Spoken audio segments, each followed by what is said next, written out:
I'm sitting with Coach Brugge. I'm trying to say his last name. Pronounce it for me. Kurt Brugge. Brugge. We always say Brugger, but I know that's too American. That's perfect. So we just showed a video on our FIL Studio show of all the track workers and the house they live in that sunny curve. Have you seen that house that they live in? Yeah. Would you ever come build the track with them? No. I come sliding just many years ago. In '86 was my first time here on the track. And it's always the same. It's very nice, and it's very nice place, very interesting everything, and everyone is surprised every year how they build the track and everything. Yeah. It's crazy. Did you know it's the biggest ice sculpture in the world? Yeah, I think so. Yeah, I think so. He's the longest. Yeah, he's like, I've been here since the '80s, Kate. I know this. Yeah. I know this already. Yeah, I've also never been up here to Men's Start. And the restaurant up there, have you gotten a drink yet? Yeah, I was there. Yeah. It's nice there. Yeah. So how did the first run go for Italy? Now in the men's competition was not so nice, but on the second run. I think we do better. Yeah, because the ice. So what do you do? Like a lot of athletes have been talking about the ice conditions and how it's nice that it's sunny and beautiful, but it's hard on the ice. So what do you do to help with that? Yeah, it's very hard about the conditions. It's changed so quick now with these warm conditions. It's everything also with the steels to change something. It's allowed to do for the crew. Yeah. Interesting. Well, I'm enjoying being here, but I know it's hard for athletes and figuring it out. But I came and I bombarded him. You were minding your own business, and he let me come and sit next to him. So I'm going to let you finish your orange and all the things. No. Yeah. He's so nice. How long have you been coaching for? 20 years now. So when did you retire? In 2003. Right after Salt Lake. Yes. Yeah. Oh, would you ever take a run again? No anymore now. He's like, you can't pay me enough. I won't do it. Thank you, Kurt. I love that. Most coaches, when they coach, they're like, I don't need to be back on the track at all. But I think he said it really well, just like the track and how every year they've been coming and it's still just incredible like the first. I would like to know if the track feels differently, like every year they could be like, oh, the track in 2010 was just incredible and so fun. So we're going to do a little time check. We're getting ready. For the second run. Max Langenhahn, he's leading, but I've got my commentators in the booth, Bree and Toby. How are you guys doing? How was that first run? Hey, Kate. I don't know if I'm too backlit here. Hold on. Let me just close this door. Blown out by the sun here in St. Moritz. Toby will be joining me shortly, which I'm very excited for you to ask him questions about anything you want, namely flying personal planes from Winterberg to St. Moritz. But that was a very interesting first. With Valentin Cretu in 6th place. Very cool. Hopefully he can maintain a top 10 finish there. And then curious to see if Felix Locke can overtake Nico Glerscher there for a bronze medal. But what's really interesting is Dominic Fischneller and Felix Locke are neck and neck, 4th and 5th, and they are also battling it out for the overall title. So this is a important race, of course, along with the next week. And they are keeping it interesting. Interesting. Thank you for sharing that knowledge and reminding me. So we have the big screen up here, right? And I was watching the rundown, and I just saw top 5. I don't know how I missed that Romania Valentin Cretu was in 6th place. And I just saw him, and I was like, how are you doing? And he's like really chill. And he's like, I'm doing great, great run. And I'm in 6th place. And I didn't know if he said 16th or 6th. And then you just confirmed. Okay, so this is a big story. How excited, like this must be a huge deal. Do you think that the ice conditions will play into his favor for second run?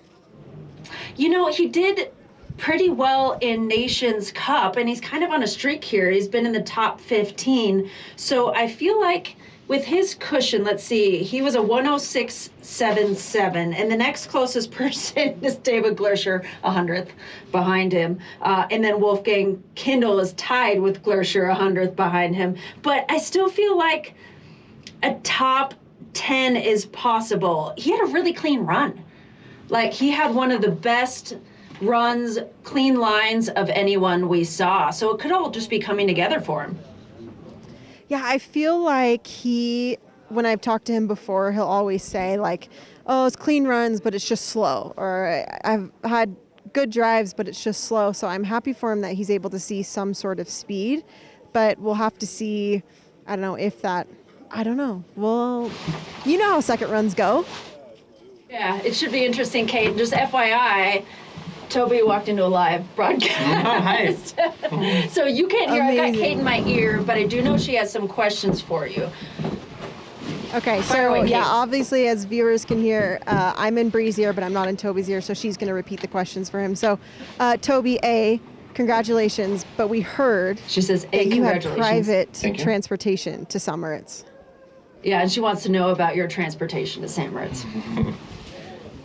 Is she hearing me? Yep. Yeah, okay. Hi, Kate. Yeah, we had a pretty long arrival to St. Moritz. Now we flew with Toni and Sasha with his plane from Allendorf, it's next to Winterberg, to St. Moritz, and it was pretty great. We flew 2 hours 20, I think, and had perfect conditions, perfect weather, and yeah, Toni is a good pilot. Not only on the sled. Yeah. I was thinking that'd be kind of funny if he was a bottom guy.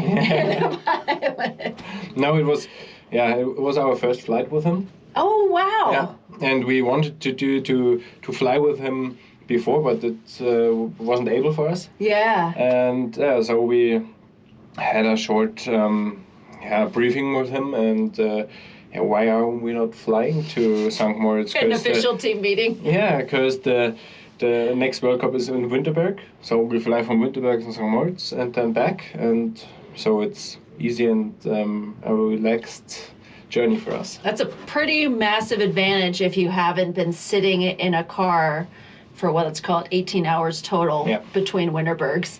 And you can lie in the plane because you have lie flat seats. Yeah, you can like put your feet Like luge style. luge positions. Yeah, correct. And but we have to fly with oxygen Whoa. because we are so high. Yeah. We were 16,000 feet, Wow. and they said, yeah, when you're over 5,000-6,000 feet, then it's better to have oxygen because you're getting tired if you have no oxygen. Smart. So you did some oxygen doping Correct. on your way down Yeah. here. Perfect. Then we have he had only 4 oxygen spots in his plane, so it's just able for 4 persons to fly this. And that is the precise reason you were able to tell people there was no room to join you. That's right. But space is for I think 6.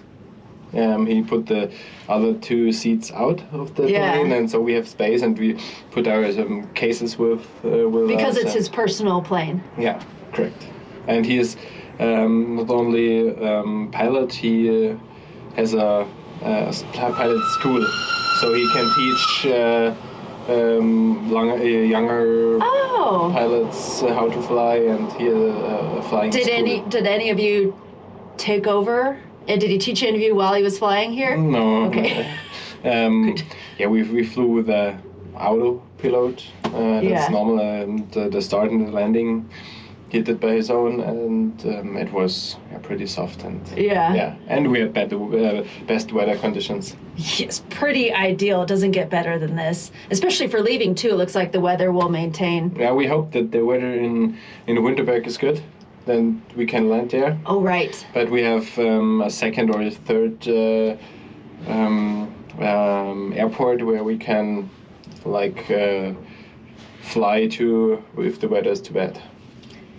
Kate, I don't want to miss out on a chance if you have any other questions. Well, I've got Toby here. Can you just tell him, clarify that I thought it was like a privately chartered plane, and I forgot that Toni is a pilot. So can you just tell him I was imagining them on this like bougie plane? She thought you guys chartered like a really expensive flight just to come down here in your fur coats.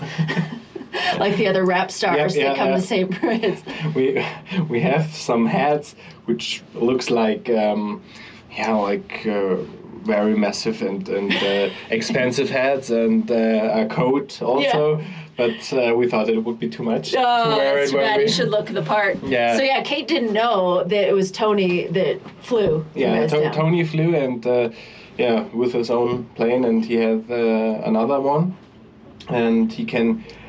He started with doing loopings and rolls, and he can do some. Wow. Luge is super safe compared to his other activities. But he is very safe a pilot, and he knows what to do. He started flying, he told us, 2011. Oh, wow. And he wasn't with his girlfriend, with Elisa. He was at the US for 3 months this year in the spring. And he did a license over there that he can charter some planes over there and fly there. That's incredible. And I'm going to ask you guys one more question. I want you guys just to break down the second run in ice conditions and give us a little intro into the second run, and then I'll take it after that. You got it. So Kate, quickly before she takes it back before the race, wants us to intro the ice conditions in the second heat. What do you think? Slippery, when wet. Slippery and wet, and I hope that there will be fair conditions. It's so warm outside. We didn't have this before here. We always have minus 10, minus 15 degrees during the night, and maybe 0 or plus 1, 2 degrees. But this year it's different, and I hope that the track is fair for everyone, especially the start grooves. They're getting bigger and bigger. Oh, right. We could see that in the camera shots at the top. And there's a steel which is had a temperature, and your steel on the Kuhfans, it's allowed to be 5 degrees warmer than the measuring steel.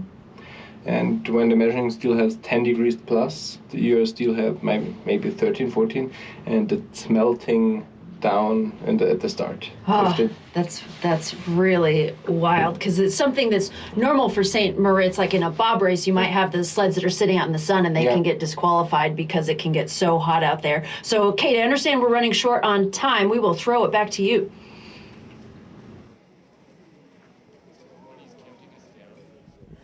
All right, so thank you guys so much, Toby and Bree. So fun to have you guys in the booth, and thank you for the clarity on the plane, the private plane situation. We're getting geared up for the second round. I was just sweating too much, so I had to. Yeah, this is if this doesn't give you the current situation of the weather and what's going on, I don't know what will. So Toby was just talking about the grooves, and they're because it can get so warm. So. Yeah, I mean, you don't see very many luge races where we're in a t-shirt, but let me tell you, I'm loving it. I am here for it, and I will work this job for as long as I get to, if I get to be in the sun in St. Moritz and doing all the things. So everybody's gearing up. We've got coaches. The sleds are out. They're checking the temperatures. Everyone's just getting ready. We've got athletes back here. They're warming up, and we're just getting ready to go. So we'll see. The ice temps are going to make a big difference for this race, like they mentioned, so we're just going to have to see how it goes. We will see you guys after the race with some interviews, and we'll have to see who pulls out this win. So that's it for our FIL Studio show in between runs for St. Moritz for the men's race. We'll see you at the end.